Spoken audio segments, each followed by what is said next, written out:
Assalamualaikum warahmatullahi wabarakatuh. Pertama-tama perkenalkan, nama saya Muhammad Syarih Ramadan, SHMH. Saya merupakan salah satu dosen pengampu dari mata kuliah Hukum Kesehatan di semester ini, tepatnya di semester 5. Selanjutnya, mengenai rencana pembelajaran semester kita. Sebagaimana saya jelaskan di awal bahwa di pertemuan pertama saya akan menjelaskan dulu RPS dan juga kontrak kuliahnya seperti apa. Oleh karena itu saya akan menjelaskan bahwa di pertemuan kedua nanti atau di pertemuan minggu depan kita akan membahas masalah konsep kesehatan dan konsep seperti apa. Tentu karena ini berkaitan dengan hukum, kita akan menjelaskan atau berdiskusi kesehatan dan konsep keperawatan ini dari aspek-aspek hukumnya seperti apa. Dan selanjutnya di pertemuan ketiga saudara-saudara sekalian, kita juga akan membahas masalah perjanjian terapeutik. Kita akan menjelaskan dan kita akan berdiskusi apa yang dimaksud dengan terapeutik, tujuan transaksi terapeutik itu apa, dasar hukumnya transaksi terapeutik itu seperti apa, skema perjanjian terapeutik dan syarat sahnya transaksi terapeutik. Ingat, berkaitan syarat sahnya ini kita akan membahas tentu soal masalah pasal 1320 KUH Perdata. Karena ini kita akan menghubungkan atau mengkorelasinya dalam konteks perjanjian diatur dalam kitab Undang-Undang Hukum Perdata. Dan kita akan belajar mengenai akibat transaksi terapeutik, dan kita akan mempelajari masalah unsur kesalahan dan kelalaian dalam perjanjian terapeutik itu seperti apa. Mengenai kesalahan dan kelalaian ini, saudara perlu diketahui kita mempelajarinya di dalam hukum perikatan maupun hukum perdata bahwa ini diatur di dalam pasal 21 KUH Perdata. Dan inilah di dalam pertemuan ketiga nanti kita akan bahas terapeutik. Selanjutnya di pertemuan keempat kita akan mempelajari hubungan hukum antara dokter dan pasien. Di situ kita akan mempelajari hak dan kewajiban dokter maupun pasien yang diatur di dalam Undang-Undang Nomor 29 Tahun 2004 tentang praktek kedokteran, dan juga kita akan mempelajari jenis-jenis hubungan dokter dan pasien itu, yang dimana hubungan dokter dan pasien ini ada terdiri dari hubungan paternalistik atau asimetris dan juga hubungan partnership. Disitulah kita akan membahas masalah hubungan dokter dan pasien tersebut, terutama dari aspek-aspek hukumnya itu seperti apa. Selanjutnya di pertemuan kelima kita akan membahas masalah wan prestasi, perbuatan melawan hukum, dan juga zakwarneming terhadap atau dalam tindakan dokter terhadap pasien ini sendiri. Jelas jika berbicara masalah wan dan juga zakwarneming, maka itu kita akan mengkorelasikan aspek hubungan antara dokter dan pasien ini dalam konteks teori hukum perjanjian atau hukum perikatan. Selanjutnya di pertemuan keenam kita akan mempelajari mengenai standar pelayanan kesehatan, mulai dari standar profesi medis itu apa, audit medis seperti apa, resiko medis, ada namanya rekam medis, ada namanya informed consent atau biasa disebut persetujuan tindakan medis, dan terakhir second opinion, yaitu tindakan yang dilakukan oleh pasien, yaitu terkait masalah kesehatannya. Ini berbicara masalah second opinion juga. Dan selanjutnya di pertemuan ketujuh kita akan membahas masalah akibat hukum kesalahan dan kelalaian dalam pelayanan kesehatan, yang dimana akibat hukum kesalahan dan kelalaian ini kita akan mempelajari itu seperti apa, unsur-unsur kelalaiannya seperti apa, termasuk masalah tanggung jawab perdata dalam pelayanan kesehatan, tanggung jawab pidana, hingga tanggung jawab administrasi dalam pelayanan kesehatan itu seperti apa. Dan selanjutnya di pertemuan 8 kita juga akan berdiskusi dan mempelajari masalah aspek hukum pengobatan tradisional. Jadi di dalam hukum kesehatan ini kita juga menyinggung persoalan pengobatan tradisional yang tentunya kita akan mempelajari dari aspek pengertian klasifikasinya hingga obat tradisional itu seperti apa. Yang tentunya juga yang tidak kalah pentingnya kita juga akan membahas masalah penyelenggaraan pengobatan tradisional ini dari aspek yuridis atau segi hukumnya seperti apa. Dan di pertemuan 9 kita akan mengadakan ujian tengah semester, saudara-saudara sekalian. Selanjutnya, di dalam pertemuan 10 nanti atau setelah ujian tengah semester, kita akan mempelajari masalah praktek medis. Di sini kita sebagai orang hukum atau orang yang mempelajari segi-segi hukum dalam dunia kesehatan mengajarkan kepada saudara, dan tentunya kita akan berdiskusi malpraktek medis ini dalam aspek pidana seperti apa, aspek perdata seperti apa, dan termasuk aspek hukum administrasi negara itu apa. Yang tentunya di dalam malpraktek medis ini kita pada dasarnya akan jelaskan terlebih dahulu jenis-jenisnya seperti apa, latar belakang dari malpraktek medis ini seperti apa, termasuk bagaimana membuktikan malpraktek medis ini seperti apa. Selanjutnya di pertemuan 11 kita akan belajar juga atau berdiskusi mengenai tindakan euthanasia. Euthanasia ini saudara perlu diketahui, ini definisi singkatnya ialah soal bunuh diri. Tetapi ingat, bunuh diri dalam arti ini bukan dalam arti common sense atau pandangan umum yang saudara ketahui, tetapi ini konteksnya ialah kita akan membahas dalam aspek apa. Karena masalah euthanasia ini sangat menarik kita bahas, terutama dari segi aspek hukumnya, tepatnya di kitab undang-undang, dari aspek agamanya, dan juga tentang aspek hak asasi manusia seperti apa. Karena materi ini layak untuk dimasukkan dalam mata hukum kesehatan, maka persoalan euthanasia ini ada persoalan isu yang kontroversial, yang dimana masih dipenuhi pro dan kontra terhadap di dunia hukum kesehatan di Indonesia maupun internasional. Selanjutnya di pertemuan ke-13 kita juga akan mempelajari masalah tindakan aborsi. Kita akan mempelajari pengertian dan jenis aborsi itu apa, aspek hukumnya yang mengatur seperti apa, dan juga penanggulangan kehamilan akibat perusahaan dengan pengguguran kandungan atau aborsi, apakah itu diperbolehkan dari aspek hukum atau tidak. Selanjutnya kita akan mempelajari bagaimana sengketa medik dan juga alternatif penyelesaiannya seperti apa. Di pertemuan 15 kita akan mempelajari mengenai proses mediasi dalam penyelesaian itu seperti apa.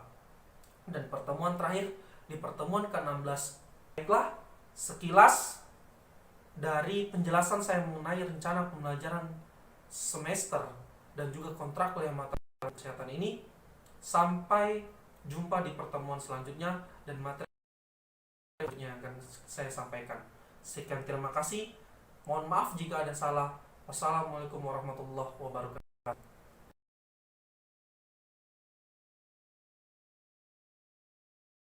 Assalamualaikum warahmatullahi wabarakatuh. Saudara-saudara sekalian, mari kita melanjutkan materi perkuliahan kita, yaitu terkait hukum kesehatan pada hari ini. Adapun materi ini ialah kita akan mempelajari dan juga berdiskusi mengenai informed consent atau biasa disebut dengan persetujuan tindakan kedokteran. Ya, saudara-saudara sekalian, mari kita membahas apa yang dimaksud dengan informed consent atau persetujuan tindakan kedokteran ini. Persetujuan tindakan kedokteran ini di dalam pasal 1 Permenkes nomor 290 tahun 2008 tentang persetujuan tindakan kedokteran. Persetujuan tindakan kedokteran adalah persetujuan yang diberikan pasien atau keluarga atas dasar penjelasan mengenai tindakan medik yang akan dilakukan terhadap pasien tersebut. Jadi, pada dasarnya setiap tindakan medis yang dilakukan oleh dokter terhadap diri pasien itu tidak harus mendapatkan persetujuan terlebih dahulu dari pasien maupun keluarganya. Hal ini kenapa? Karena ini pada dasarnya ini berkaitan dengan masalah kesehatan diri pasien, dan perlu diketahui bahwa di dalam prinsip hukum kesehatan, terutama tindakan medis yang harus dilakukan oleh dokter terhadap diri pasien, itu ada namanya prinsip kehati-hatian. Oleh karena itu sangat dibutuhkan adanya informed consent atau persetujuan tindakan medis yang diberikan pada pasien terhadap dokter tersebut. Lantas, Menjadi pertanyaan selanjutnya, apa saja atau hal-hal apa saja yang diatur di dalam informed consent itu sendiri sekalian? Dari aspek peraturan perundang-undangan ya, lebih tepatnya di dalam Undang-Undang Nomor 29 Tahun Praktek Kedokteran, yaitu di dalam pasal 45 ayat 3 itu sudah menjelaskan secara spesifik hal-hal apa saja yang ada dalam informed consent. Di dalam pasal 45 ayat 3 disebutkan bahwa persetujuan yang diberikan pada pasien tersebut itu harus dilandasi dengan penjelasan secara lengkap yang diberikan kepada dokter. Nah, apa penjelasan tersebut? Itulah yang diatur dalam pasal 45 ayat 3. Di dalam pasal 45 ayat 3, informed consent harus menerangkan yang pertama, persoalan diagnosis dan tata cara tindakan medis. Selanjutnya, tujuan tindakan medis yang dilakukan terhadap pasien itu untuk apa? Yang ketiga, alternatif tindakan lain dan resikonya itu seperti apa? Yang keempat, resiko dan komplikasi yang mungkin terjadi dari tindakan medis itu seperti apa? Dan terakhir, yang kelima, prognosis terhadap tindakan yang dilakukan terhadap diri pasien itu. Nah, hal-hal kelima komponen inilah yang harus disampaikan kepada dokter, karena dari 5 komponen inilah akan menjadi pertimbangan diri pasien bahwa dia menyetujui atau tidak. Ingat, di dalam Undang-Undang Praktek Kedokteran menyangkut hak dan kewajiban pasien, dan salah satu hak pasien bahwa pasien mempunyai hak untuk menolak atas tindakan medis yang ingin diterima atau dilakukannya oleh dokter terhadap diri pasien tersebut. Jadi 5 komponen ini harus diberikan atau dikasih tahu kepada dokter supaya si pasien dapat memberi pertimbangan apakah dia menyetujui atau tidak. Adapun persetujuan ini sebagaimana diatur di dalam pasal 45 ayat 4, bahwa persetujuan tersebut dapat diberikan secara tertulis maupun secara lisan. Saudara-saudara sekalian, perlu diketahui juga, sebagaimana di awal saya mengatakan, setiap tindakan medis yang dilakukan dokter terhadap pasien pada dasarnya harus mendapatkan persetujuan dari pasien maupun keluarganya. Kenapa? Dikarenakan jika setiap tindakan medis yang dilakukan oleh dokter terhadap diri pasien tersebut tidak berdasarkan persetujuan atau tidak adanya informed consent, maka ada konsekuensi hukum yang dapat diterima oleh diri si dokter. Apa yang pertama? Yang pertama, tindakan dokter tersebut dianggap sebagai perbuatan melawan hukum, sebagaimana diatur dalam pasal 1365 KUH Perdata. Itu konsekuensi hukumnya jika tindakan medis tersebut tidak diminta persetujuannya dari pihak pasien maupun keluarganya. Yang kedua, tindakan medis yang dilakukan tanpa adanya persetujuan dari pasien maupun keluarga bisa juga dikonotasikan atau ditafsirkan sebagai bentuk penganiayaan atau bahkan pembunuhan sebagaimana diatur dalam pasal 338 KUH Pidana atau Kitab Undang-Undang Hukum Pidana kita. Ketiga, bahwa si dokter dianggap telah melanggar kode etik profesi. Kenapa dianggap melanggar kode etik profesi? Karena di dalam kode etik profesi dokter tersebut, dokter salah satunya harus memperhatikan hak-hak pasien itu seperti apa. Dan ingat, hak-hak pasien tersebut salah satunya hak-hak untuk mendapatkan informasi. Hak-hak untuk mendapatkan informasi itulah salah satunya terkait masalah informed consent. Saudara-saudara sekalian, itu. Namun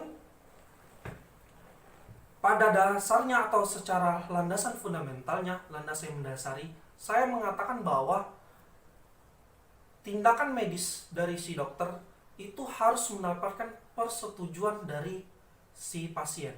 Namun ada hal-hal tertentu yang dapat dikecualikan, saudara-saudara sekalian. Dapat dikecualikan, salah satu teorinya yang terkenal, teori pengecualian informed consent itu ialah teori Zakwarneming, perbuatan sukarela, pasal 1354 KUH Perdata, bahwa tindakan dokter terhadap mengingat pasien tersebut dalam kondisi gawat darurat, oleh karena itu harus segera melakukan pertolongan tindakan medis. Jadi tanpa harus ada mendapatkan persetujuan Tapi mengingat pasal 1354 tersebut, dokter dapat langsung saja melaksanakan tindakan medis. Intinya apa? Bahwa teori pengecualian informed consent ini digunakan pada saat atau dalam suatu kondisi pasien dalam keadaan gawat. Inilah yang dapat diterapkan dalam teori Zak-Wahrneming, yaitu teori pengecualian mengenai informed consent tersebut. Baik, sudah cukup ya. Baik, sekarang saya lanjutkan lagi kepada siapa tadi? Rizky, Pak. Oke, kepada Rizky. Saya ulangi lagi ya kepada saudara Rizky. Jadi intinya saudara Rizky, saya ulangi lagi bahwa tadi saya ulangi lagi bahwa ada kasus mengenai seorang korban, dia korban kecelakaan, tapi kondisinya itu sangat kondisi yang kritis, bisa dikatakan sudah hampir tidak kesadaran dirinya sudah hampir tidak ada lagi. Lalu dibawalah ke posko kesehatan desa pada saat itu, yang kebetulan ada dokter di sana. Tetapi persoalannya ini ya, bahwa alat kesehatan di sana itu sangat-sangat tidak memadai, dan kalaupun itu dipakai dan digunakan untuk menangani pasien ini, itu juga sangat-sangat tidak memungkinkan. Nah, opsi yang mana yang akan kamu pilih? Saya ulangi lagi. Opsi yang pertama, apa? Opsi yang pertama ialah bahwa dokter tetap akan melanjutkan tindakan medis terhadap pasien tersebut meskipun tidak adanya persetujuan dari pasien. Lalu yang kedua, dia tetap akan menggunakan dari alat kesehatan yang seadanya tadi, yang penuh dengan kekurangan. Yang terpenting dia melakukan tindakan medis, sudah melakukan tanggung jawabnya kepada pasien. Atau yang kedua, dokter dapat memberikan alternatif atau rekomendasi bahwa pasien seharusnya diantarkan saja ke rumah sakit supaya pasien dapat ditangani dengan baik. Dengan alasan apa? Dengan alasan bahwa itu alat kesehatan di tempat mereka itu sangat tidak memadai. Oleh karena itu lebih baik pasien tersebut segera dibawa lagi saja ke rumah sakit. Nah, kalau kamu pilih opsi yang pertama atau opsi yang kedua, silakan, Rizky. Baik, Pak. Dari Rizky itu memilih opsi yang pertama, yaitu akan harus melanjutkan tindakan kedokteran di tempat kejadian. Kenapa? Karena setahu Rizky, informed consent ini ada dua, yaitu implied consent dan expressed consent. Nah, implied consent adalah persetujuan yang dianggap diberikan, yaitu persetujuan yang harus tetap dilakukan meskipun tidak ada persetujuan dari korban, yaitu untuk korban-korban yang tidak sadar, kondisi membahayakan, dan juga untuk anak di bawah umur. Sedangkan kalau express consent adalah persetujuan yang diberikan secara lisan maupun tertulis kepada korban, yang kayak Bapak tadi lihatin gitu. Nah, karena kebetulan Rizky orang Palang Merah Indonesia dan juga pernah turun langsung ke lapangan, jadi untuk terkait kecelakaan tersebut, apabila korban mengalami luka berat dan membutuhkan penanganan medis, itu harus diberikan minimal pertolongan pertama. Nah, hal tersebut juga kalau nggak salah pernah diatur di Permenkes tahun 72, tapi Rizky lupa Permenkes nomor berapa. Permenkes 72 tuh nggak berlaku lagi, yang ada Permenkes tahun 2008. Nah, ya Pak, itu. Oke, lanjutkan. Ditambahkan lagi juga tentang Undang-Undang Kepala-Merahan bahwa pertolongan pertama harus diberikan baik dalam kondisi damai maupun kondisi perang. Nah, pertolongan pertama yang bisa diberikan yaitu penanganan kasus perdarahan, dan apabila korban mengalami henti napas, henti jantung, dapat dilaksanakan bantuan hidup dasar berupa resusitasi jantung baru, Pak. Itu yang harus diketahui, baru untuk kemudian dirujuk ke fasilitas kesehatan terdekat, yang mana setidaknya kondisi korban itu harus ditangani dalam kasus-kasus membahayakan seperti perdarahan dan henti jantung dan henti napas. Itu Pak, terima kasih. Baik, terima kasih Rizky ya. Coba yang cewek deh, sudah ada 2 laki-laki. Ada nggak? Ada yang ngasih mau pendapat nggak? Coba nih, Kania nih, saya lihat di layar ada Kania. Ini karena kebetulan dia juga bagian di Biro Hukum ya, sudah sering evaluasi aturan hukum. Kalau kamu gimana pendapat kamu? Kalau menurut aku ya, kalau aku milih pilihan yang pertama. Baik. Karena kayak setahu aku kalau misalkan inform consent itu akan boleh dilakukan kalau misalkan maksudnya kayak itu tuh menjadi pilihan yang terakhir gitu loh, kalau misalkan kondisi pasien tuh tidak sadarkan diri dan dalam keadaan gawat darurat, dan itu tuh juga kalau nggak salah itu juga diatur di Permenkes 290 ya, 2008 kalau nggak salah. Terus ya udah sih itu aja kalau menurut aku. Oke. Kamu memang asli Jakarta ya? Di sana ya? Iya, Pak. Oke. Dari cara logat bahasanya tuh apa ya? Anak Jaksel ya? Bukan ya? Anak Jaksel bukan kayak gitu. Baik. Oke, saudara-saudara sekalian. Oke, saya sudah cukup. Ada lagi mau kasih tambahan opini lagi terkait inform consent? Oke, tidak ada ya. Baik. Oke, kalau tidak ada, terima kasih atas